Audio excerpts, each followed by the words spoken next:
नमस्कार दोस्तों, मैं हूं doctor Dheeraj Kumar, consultant neurosurgeon Ford hospital Patna.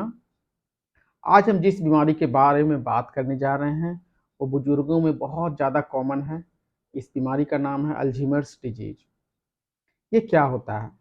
इसमें मरीज अक्सर याददाश्त उसकी कम हो जाती है, बहुत सारी चीज़ें वो भूल जाते हैं और साथ ही साथ कभी-कभी एक्सट्रीम केसेज में वो अपना घर भी भूल सकते हैं, अपनी ही गली में निकल के अपना घर ढूँढ नहीं पाते, उन्हें याद नहीं आता कि ये हमारा ही घर है और उनकी इतनी तेज़ी से मेमोरी लॉस होती है कि आप कल्पना भी नहीं कर सकते। खाना उन्होंने खाया या नहीं, वो बाथरूम गए या नहीं, ये भी एक कॉमन समस्या है जिसमें कि कई-कई बार वो भूखे ही रह जाते हैं। ये बुढ़ापे में परेशान कर देने वाली एक बहुत ही ये कहा जाए कि बहुत ही इमोशनल कंटेंट वाली ये फीलिंग वाली बीमारी है।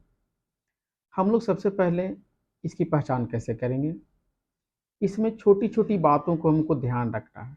यदि मरीज ने इस तरह का लक्षण दिया कि बहुत 1-2 चीज़ें वो मिस कर रहे हैं, यदि आप उसी स्टेज में इस चीज़ को पकड़ लें कि ये भूलने लगे हैं, तो ये बीमारी अपने प्रारंभिक स्टेज में ही पकड़ी जा सकती है।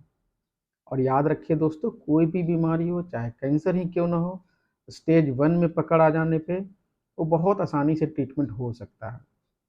अल्ज़ीमर्स डिजीज़ भी इसी तरह की बीमारियों में है।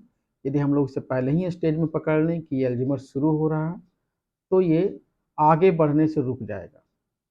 इसकी पहचान और इसके ट्रीटमेंट के लिए आपको न्यूरोलॉजिस्ट अथवा किसी न्यूरोसर्जन या कभी-कभार आपको मेडिसिन के डॉक्टर से भी काम चल सकता है। इसमें आपको कुछ जाँच भी करवाने पड़ सकते हैं।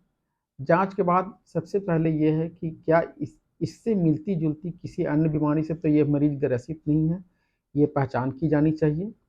इसके बाद जब एक बार डायग्नोसिस कन्फर्म हो जाए, तो उसके बाद इसके लिए उपलब्ध कुछ दवाएँ हैं, जिन दवाओं को बहुत अच्छे से हम लोग इस्तेमाल करते हैं और उसका कोई बहुत ज़्यादा साइड इफ़ेक्ट भी नहीं है।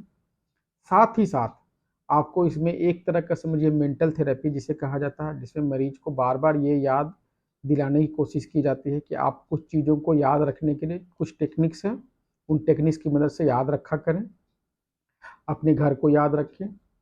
साथ ही साथ यदि वो मरीज बहुत ही एक्सट्रीम केस में चला गया हो, अल्ज़ीमर्स के बहुत ही एडवांस केस में हो, तो उसके गले में एक लॉकेट लगवाना चाहिए। आम तौर पे कोई गोल्ड या सिल्वर का ना रखें, स्टेनलेस स्टील का रखें, जिसमें उनका नाम, पता, 1 या 2 कॉन्टैक्ट नंबर ज़रूर लिखा होना चाहिए। ताकि मैंने कई केसेज़ में देखा है कि ऐसे मरीज़ अपनी ही गली में भूल के बहुत दूर-दूर चले जाते हैं। बाद में यदि उनके गले में वो स्टील का लॉकेट हो या स्टील का बैच हो, तो लोग उन्हें आपके घर पहुँचा देते हैं। ये तो ख़ैर हुआ एक्सट्रीम केसेज़ के लिए। लेकिन यदि बीच के केसेज़ हैं, स्टेज 1, स्टेज 2 जैसे केसेज़ हैं, उसको दवाइयों से हम लोग कंट्रोल ले सकते हैं। साथ ही साथ अ, पूर्ण रूप से ट्रीटमेंट तो भले ना हो पाए, लेकिन आगे डिजीज़ को प्रोग्रेस करने से रोका जा सकता है। क्योंकि हमारे बुजुर्ग हमारे गाइडलाइंस रहे हैं, इसलिए हमें ज़रूरत है कि उनके प्रारंभिक अवस्था में ही इस तरह के डिजीज़ को हम पहचान करें और सही समय पे डॉक्टर से संपर्क अवश्य करें। धन्यवाद दोस्तों।